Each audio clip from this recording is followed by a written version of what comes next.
Bonjour à tous les amis, j'espère que vous allez bien, chers investisseurs, entrepreneurs, bouillaveurs, ah non ça c'est la chaîne principale, constructeurs, démolisseurs, tous ceux qui se lèvent le matin pour travailler. C'est vrai qu'à chaque fois je cherche des nouvelles raisons de comment appeler les gens qui bossent, avec ceux qui sont surtout intéressés à cette chaîne. En tout cas, on est aujourd'hui dans une belle maison, je vais vous parler un petit peu de deux, trois choses et aussi des avancées des travaux de la petite maison à 30 000 €. Mais avant ça, je voulais vous remercier pour tout l'engouement et le passage à l'action que vous avez effectué sur notre petite boîte d'assurance, Jabot Assurance. Vous êtes pratiquement, à l'heure qu'il est, autour de 50 000 à vous être abonnés. Donc ça fait plaisir, surtout que il n'y a pas de voiture à gagner, il n'y a pas de TDS à gagner, il n'y a pas d'YCF à gagner. C'est pas un truc dans la moto ou un truc qui fait forcément le plus rêver tout le monde. C'est un domaine dans lequel j'entreprends sans forcément partir d'une passion au départ. Et donc vous êtes quand même beaucoup à avoir suivi le délire, donc franchement merci. On a un petit peu de délai évidemment pour vous répondre, même si les gars ils travaillent 7 jours sur 7 pour essayer de traiter toutes les demandes, mais vous imaginez bien qu'avec la petite mise en avant que j'ai fait, etc., que c'est un peu compliqué pour traiter toutes les demandes qui arrivent par téléphone, par mail, etc. Donc en tout cas, si vous avez envie de profiter, on est vraiment en moyenne entre 20 et 30% moins cher que la plupart des contrats qu'on récupère. Et en plus de ça, on met en face les meilleures garanties, etc. Donc il y a mon associé Jawed qui est là-bas. Si ça vous fait plaisir, vous pouvez directement passer dans nos locaux à côté d'Angers ou faire une demande de renseignement sur notre site internet. Merci beaucoup. Voilà, tu vois, ça c'est le malheur du 21e siècle. Les roses ne sentent plus. On a des rosiers au château qui sont centenaires. Et là, t'as une odeur, mon gars, dans le nez, ça t'éclate le museau, quoi. Ça, c'est le grand malheur, tu vois, c'est des roses, elles sentent rien. C'est malheureux. Et devant mes belles gouttières en cuivre, je sais pas si vous vous rappelez, on est donc dans mon ancienne maison, les amis.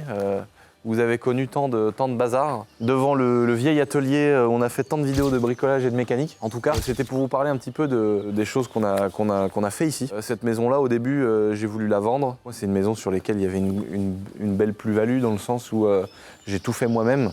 Et donc, à la vente, il fallait que je la vende dans le délai qui était vraiment intéressant, sans que je puisse prendre la plus-value de 36%. C'est comme ça que ça se passe, hein. Quand tu vends une maison, tu as 1 an pour la vendre. Si tu dépasses 1 an, tu vas payer 36% de plus-value quand c'est ta maison principale. Sachant que moi, je suis passé d'ici au château en maison principale, ça a été très compliqué pour moi parce qu'il a fallu que je vende vite. Et puis, dès que j'ai commencé à dire que je voulais la vendre, vous avez été des dizaines de milliers à me dire « Mais t'es une grosse merde, espèce de connard, vends-la pas ». Tous les gens que je connais m'ont dit « Vends-la pas, tu vas regretter, vends-la pas, c'est la truc de famille, vends-la pas, vends-la pas, vends-la pas ». Et moi, en fait, je m'étais libéré l'esprit de la vendre parce que je m'étais juré de jamais la vendre. Et je m'étais libéré l'esprit en me disant « Bon, je peux la vendre parce que c'est ma grand-mère à qui était cette maison qui m'a dit « Vas-y, passe à autre chose, mais par contre, vends-la ». Donc je m'étais dit « Si la grand-mère a dit ça, tu sais, d'un moment donné, ton cerveau, tu sais, quand il y a une approbation qui est même…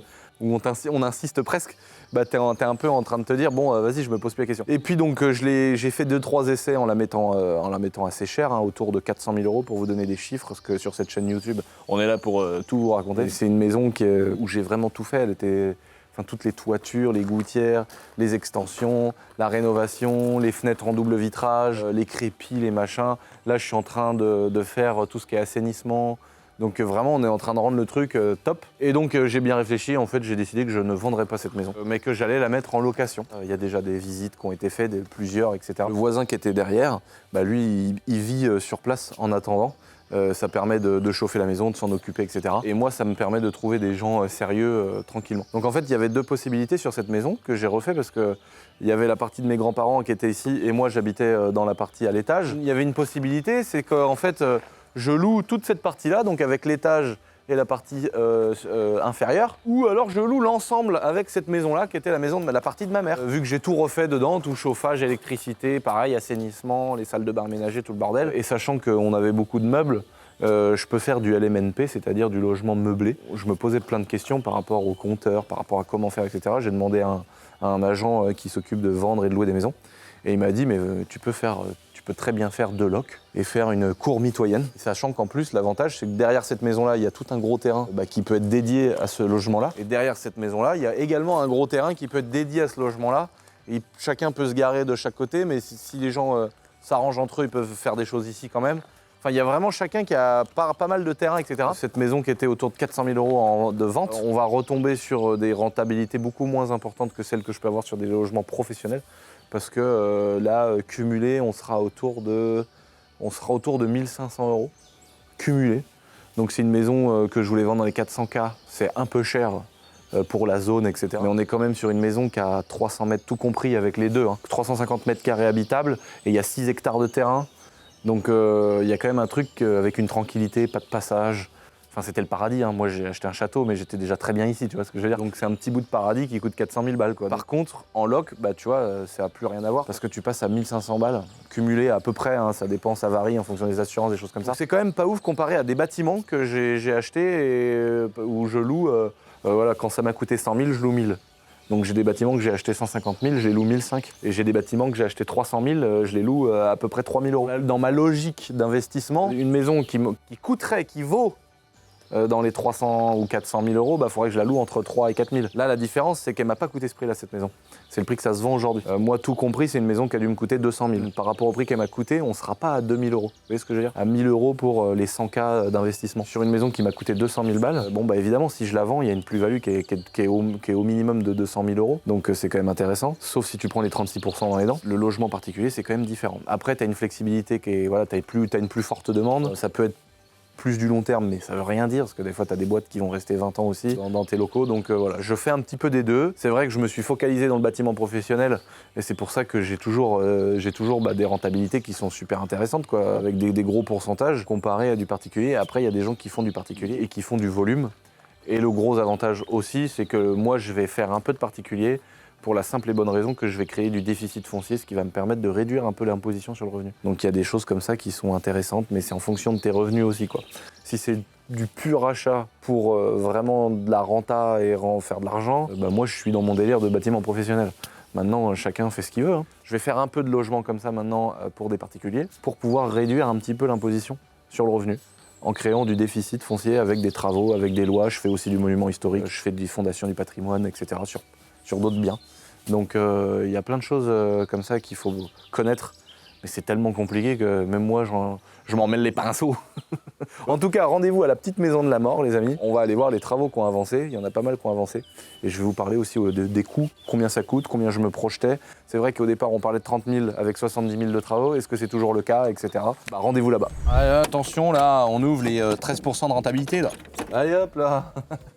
Oh. Alors attention, pour ceux qui n'avaient pas vu les amis, ça a déjà changé de gueule. Oh putain. Nous voilà les amis dans notre petite maison où j'avais fait une vidéo, vous étiez beaucoup à avoir débattu dans les commentaires. Et à dire mais non, je veux absolument voir, on veut voir ce que t'as fait, explique-nous, montre-nous, parle-nous de tout. Donc moi j'avais pas spécialement envie de refaire une vidéo sur cette maison là en particulier. Mais finalement, rien à foutre, hein. On va vous raconter un peu tout, on va faire aussi des vidéos. Là, il n'y a pas eu des choses incroyables de fait, mais rien que cette évolution-là, j'avais envie de vous en parler. Et puis aussi vous expliquer d'autres choses. Alors, est-ce qu'on a nos voisins adorés? J'avais parlé en vidéo, ça avait fait rire beaucoup de gens, sur nos voisins avec qui on était en guerre sans même le savoir. Donc là, on a fait un beau portail. Je sais pas si je l'avais montré dans l'ancienne vidéo, donc on a un beau petit portail en bois sur mesure par notre équipe de menuisiers du château, où on a évidemment exagéré sur la possibilité d'accès aux voisins, en leur disant vous faites ce que vous voulez, si vous voulez passer, vous pouvez faire une soirée ici. Tu vois, j'ai même envie de leur donner les clés du garage pour pouvoir mettre leur propre caisse. Alors ici, qu'est-ce qui s'est passé? En fait, comme vous pouvez voir, on a plein de fils qui pendent des plafonds, parce qu'en fait, c'est surtout à l'étage qu'il y a eu du taf, pour faire passer toute la partie électrique, parce qu'on refait toute l'électricité. Là, tu vois tous les fils d'époque, ils ont été retirés, mais tu vois, genre, typiquement, le genre d'interrupteur vraiment à l'ancienne, comme on peut retrouver dans le château d'ailleurs, avec de la porcelaine, du métal et tout. La lumière avec les fils électriques en tissu, tu vois bien comment ça, c'est tout vieux mon gars. Donc là on peut voir des fils qui sortent de partout parce qu'on en a profité pour refaire le plancher, donc on a fait passer la plomberie, l'électricité. C'est pour ça qu'on voit ici donc là des câbles pour les interrupteurs, pour les lumières, etc. Des gaines, etc. pour tout ce qui est antenne, lumière, donc c'est pas les mêmes sections quand c'est des prises, quand c'est de la lumière. T'as pas les mêmes sections de fils. Là on a fait repasser également toute une arrivée pour la salle de bain, tu vois. Là, c'est sorti de là-haut parce qu'on va y avoir, vu qu'on refait tout, là, faut tout remettre. Donc c'est pour ça qu'on a de la plomberie ici, avec des tuyaux d'eau chaude, des tuyaux d'eau froide, des arrivées électriques qui sortent des plafonds. Parce qu'on va faire ici, on va tout replaquer, tu sais, on va replaquer avec. Et donc dans les cloisons du placo, on va pouvoir passer les fils électriques, l'isolation. Les interrupteurs, etc. Pour ceux qui se rappellent notre ancienne vidéo, ici, il y avait une cloison. Ici, en fait, tout là, comme on peut voir au sol, il y avait une petite cloison avec un escalier qui montait là. Donc ça faisait tout un truc compliqué avec un petit escalier pas large qui était bancal. Fallait mettre le pied sur une plaque. Bon bah voilà, c'était une vieille maison. Comme je vous avais dit peut-être dans 2-3 vidéos, je sais pas si je l'ai trop dit, mais on a monté une boîte qui s'occupe un petit peu de faire des travaux dans tout ce que je fais, vu que je fais aussi pas mal d'immobilier, je fais du pro, du perso. Donc on a des gars qui bossent avec nous, qui font de la menuiserie, de l'électricité, enfin plein de choses. Et donc c'est pour ça que là il y a eu carrément, tu vois, un bastin qui a été rajouté ici pour renforcer la structure. Ici il y a eu toute une géométrie, une découpe, en fait pour revenir dans la pièce, mais avec beaucoup plus d'aisance, et un escalier qui a été fait avec un angle pour pouvoir monter avec ce petit angle là et aller à l'étage et faire un truc. Il est beau, hein. Attention, ça c'est du full fait maison. Ça c'est du full fait maison, hein. Les gars ils ont fait ça là, magnifique. Et là, au moins, ça monte direct à l'étage. Ah là là, ça a rien à voir. Alors on sort la calache. L'huissier de justice, il a pris la piouille, le plasma. Alors on sort la calache. Ouais, franchement, cette musique-là, elle est incroyable. Genre, il est en train de dire qu'il va calacher tout le monde. Enfin, c'est n'importe quoi. Sauf que l'huissier de justice, en général, quand il est là, malheureusement, c'est pas sa faute à lui, hein. Qu'est-ce que c'est malheureux quand tu les vois arriver. Quand tu vis ça quand t'es petit, c'est un peu relou. Même quand t'es vieux, hein, parce que du coup c'est de ta faute en général, c'est ça le moment. Mais évidemment que ta première réaction c'est d'avoir envie de le calacher. Mais on sait très bien que malheureusement c'est pas forcément de leur faute. À la rigueur, tu vois, un huissier de justice qui tire au sort 10 voitures pour un concours des 10 ans et tout, là c'est une bonne partie de son taf. Mais quand il doit aller taper chez les gens, prendre la piouille du gosse et tout, oh là là, putain, moi je me rappelle, il venait à l'ancienne avec ma mère et tout, oh là là, ça dissimulait frère toutes nos possessions. Comme jamais frère. Donc là on a refait la toiture, donc en fait on a toute la toiture avec un redressage de charpente, un filet anti-pluie là qu'on voit qui est noir, et ici au sol donc une ouverture qui a rien à voir avec avant. Ici il y avait toute une petite pièce avec une espèce de bout de cheminée machin, et donc là l'ouverture maintenant se fait comme ça, et donc on arrive direct dans cette pièce là, et donc là il y a un nouveau sol, et c'est là que les gars ils ont pu passer toute l'électricité en dessous, comme on peut voir ici. Là tu vois il y a tout le gros faisceau électrique avec toutes les lumières, les prises, etc. Et tout ça va cracher direct sur un nouveau compteur, où là pour le coup on a notre pote électricien, Speedelec, qui s'occupe de tous nos travaux, Shiftech, le château, etc. Et lui, il va s'occuper de tous les raccordements, mettre un nouveau compteur, brancher avec les nouvelles normes et tout le bordel. Là, tu vois, toutes les antennes et tout, vu que ça va aller sur le toit. On a passé aussi du câble Hi-Fi pour pouvoir mettre, vu que là c'est pareil, on replaque tout, on met du placo partout. En plus, dans l'isolation, on va passer les câbles d'enceinte et tout ça. Et c'est vrai que c'est dur de se projeter au début. Mais l'avantage, c'est que ça fait des travaux qui sont propres. Et au moins, tout est bien fait. Là, pareil, les grosses gaines, tout dépend le système de chauffage que tu veux mettre. Mais nous, on a voulu mettre un système comme ça pour qu'on puisse répandre dans chaque pièce le chauffage d'un système unique, en fait. Et là, alors là, on peut encore se défenestrer parce que c'est pas encore là. Mais vous voyez, l'idée, c'était de refaire un sol comme ça, où on va pouvoir passer de la plomberie, tout le bordel. Et au moins, ensuite, on fera ce qu'on veut sur le sol. Et là, ça fait une pièce un petit peu salon, machin. J'en avais déjà parlé dans la vidéo, mais là, on a tout repris, quoi. Et toute la charpente, tout ça, c'était tout mort, donc on a tout refait, tout repris. Et donc cette belle petite maison, maintenant, on va pouvoir avoir les plaquistes qui vont passer, plombiers, électriciens, et entamer vraiment la construction des pièces définitives avec les cloisons définitives. Et ça va être chaud. Et donc là, on a commandé les fenêtres. Donc on a un abonné qui bosse dans les fenêtres. Et donc là, on attend de recevoir les fenêtres en double vitrage qu'on va venir intégrer ici. Donc là, comme ça, lumière naturelle. Regarde-moi cette belle toiture là, avec les petites gouttières neuves. En fait, on voit pas, mais la façade, elle est pas droite de la maison. Je sais pas si ça se voit en vidéo, mais la façade là, elle a un angle ici, au milieu. Et en fait, on dirait que la toiture, elle est déformée. Et en fait, c'est que la maison, elle fait un virage, c'est trop bizarre. Toutes les portes là, il va y avoir une porte ici, une porte là.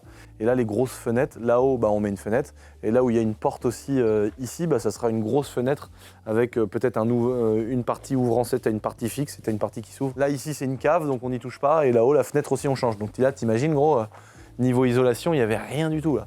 Et là, il y a des nouvelles lois qui sont passées. Quand tu veux louer une maison ou la vendre, il ne faut plus que tu sois en F ou en G.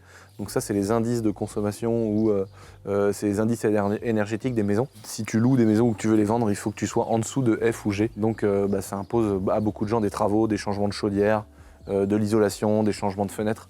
Et donc là, évidemment, avec des fenêtres en simple vitrage, tu sais, c'est les fenêtres où tu fais ça dedans, elles pètent là. Et il va falloir changer tout ça. Et c'est prévu, hein, c'était calculé. Donc pour l'instant, on tape pas dans le budget. Comme je disais, on avait acheté la maison 34 000 € et on avait à peu près, on espérait faire une enveloppe globale de 100 000, donc avec une moyenne de 65-70 000 € de travaux. Donc là, pour l'instant, on reste dans les clous. On a trouvé des bons tarots sur les fenêtres et tous les ouvrants. On a signé aussi les devis des plaquistes, donc des gars qui vont venir nous faire tout le placo à l'intérieur. Après, c'est surtout des détails, tu sais, de cuisine aménagée où ça peut passer vite de 3 000 à 8 000 euros en fonction de ce que tu veux ou des contraintes. Normalement, on est toujours dans le budget et on avait prévu un petit poil large. Ça devrait le faire. Et on devrait même pouvoir faire tout ce qu'on voulait, là, toute la façade, tout le crépi refait à neuf devant pour refaire aussi propre que chez nos meilleurs amis juste à côté. Eux, c'est vraiment mes potes, tu vois. Quand je la vois, la petite mère, là, j'ai envie de lui prendre le bras, tu sais, de la checker comme ça et de lui dire wallah, tu vois. Eux, là, je serais curieux de leur ramener Samir, Khalid, d'amener toute la bande, là, frère, et de fumer des chiches. Ce serait incroyable. Tu sais qu'on vit pas ces moments de vie-là, parce qu'on le fait pas, parce qu'on n'a pas le temps ou qu'on n'a pas envie, mais ça se trouve, ce serait trop drôle, mec. Genre, on tape à la porte, bonjour, est-ce qu'on peut venir fumer une chicha chez vous avec mes potes noirs et arabes, frère. Ça se trouve, mec, ils iraient saisir une arme à feu, j'en sais rien. Ça serait un moment de ouf à vivre. Mais on le fait pas parce qu'on est con. J'irais fumer chez vous avec un arabe et un noir. Mec, ce serait énorme. Tu sais, tu vas dans les vieilles campagnes, là, tu sais, perdu, là. Donc là, tu vois, on est dans un petit village. On n'est pas très loin d'Angers, mais on est un petit peu à l'écart de tout. Donc là, en termes de location, là, on est dans un village, t'as l'impression qu'on est... On passe après la Seconde Guerre mondiale. Il n'y a pas de vie. La moyenne d'âge, c'est environ 145 ans. Mais c'est là que je me sens bien, moi, dans ces endroits-là. Mais regarde, t'imagines à l'époque, là, regarde le mec qui a fait la porte. T'as vu, mon gars, les vieilles charnières et tout, regarde. La vieille grange. Tu vois ? On montrera pas parce que c'est privé, mais c'est hyper profond. Alors attention, ça se trouve, il n'y a pas un humain qui a mis les pieds là-dedans depuis 200 ans. C'est ça le petit terrain qui est avec la maison. Là, on a la maison de nos meilleurs amis. Et juste derrière, c'est la mienne, là, dont on vous parlait. Enfin, c'est la maison de ma mère, en vrai, attention. C'est l'investissement de Nathalie Boiserie, de Nat Boiserie, que vous pouvez rejoindre sur Instagram. Les 200 000 abonnés bientôt. D'ailleurs, j'y suis jamais allé. Un jour, peut-être qu'on ira pour, je sais pas pour faire quoi, mais on n'a jamais mis les pieds dedans, parce que ça suffit, on voit déjà tout d'ici. Et là, on est donc sur ce petit bout de terrain, tu vois, ce petit triangle là. Et la grosse particularité, et c'est pour ça que les voisins voulaient absolument récupérer avec cette histoire de droit de passage et tout. Pour ceux qui n'ont pas vu les anciennes vidéos, il y avait un droit de passage dans notre cour. Et ils avaient dit, bah nous, on voudrait récupérer ce bout de terrain parce que c'est dans la continuité de chez eux, en fait. Donc c'est vrai que par rapport à eux, c'était pratique de l'avoir. Mais bon, quand ils arrivent, des gens qui arrivent comme pour négocier en pétant les plombs et en criant, j'ai quand même moins envie de négocier avec eux, tu vois, surtout que j'en ai rien à cirer du terrain. Et en fait, le truc, c'est que c'est une zone constructible. Si tu veux, tu peux faire une cabane là, tu peux faire une maison. Ou un appentis, où tu peux péter le mur, faire une descente et mettre ta voiture, faire un garage, j'en sais rien. Mais en tout cas, c'est un terrain constructible. Donc en fait, il a de la valeur ce terrain, même s'il est petit. On a cette magnifique possession à notre actif, à notre patrimoine familial. Voilà. On a ce beau terrain. On le mettra à disposition avec la location de la maison. Ça fait toujours ça de plus en vrai, de pouvoir se mettre une petite cabane de jardin, faire un peu de jardinage. Tu veux faire pisser ton yinche, tu veux faire ta vie, voilà. J'adore ces villages-là là, qui sont perdus. T'as des maisons vides partout, c'est excellent. Le but, c'est pas de vous faire une visite du village. Hein. T'as l'impression, tu vois, quand tu vois une voiture comme ça, t'es content, tu regardes bien qui c'est dedans. Normalement, quand t'habites là, t'es obligé de le connaître. Et c'est drôle parce que tu passes, t'as une maison sur deux qui est pratiquement pas habitée. J'abordais ce sujet-là. C'était pour dire que c'est vraiment des petits villages où c'est pas cher. Là, même sur une maison à 100 000, c'est pas un truc que tu vas louer une fortune. C'est des maisons qui vont se louer 500 €. 600 €, tu vois, grand max. Je pense qu'on est dans ces eaux-là, on n'a pas fait les calculs exacts, mais on n'est pas sur une rentabilité, comme je disais au début, en faisant le fanfaron à 12%. Quoi. Mais ça fait du patrimoine, c'est pas très cher. C'est des choses qu'on fait en plus de plein d'autres. Et puis c'est cool. Ça nous fait nous balader de temps en temps dans ces petits villages-là. D'un seul coup, t'as des grosses baraques énormes, mais t'as pas de life. Je tire mon chapeau, là je vois qu'il y a un salon de coiffure, les boulangeries ou les mecs qui ont des bistrots, putain, je leur tire ma révérence. Quoi. Ils arrivent quand même à avoir du taf. Après, ce qui est bien, c'est que dans ces petits villages-là, les gens sont très locaux, tu vois. Jamais ils vont à consommer ailleurs. Même ceux qui n'ont pas trop de sous, ils vont dans le petit Vival du coin, tu vois, pour essayer de faire tout local.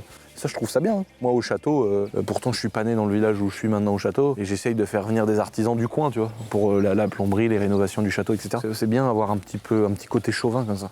Bon, voilà, les amis, petit update que j'avais envie de vous faire tranquillement sur cette petite maison. Là, la prochaine étape, ça va être donc les plaquistes, et puis ensuite, il y aura l'ameublement, parce que ça va être du LMNP, donc du logement meublé.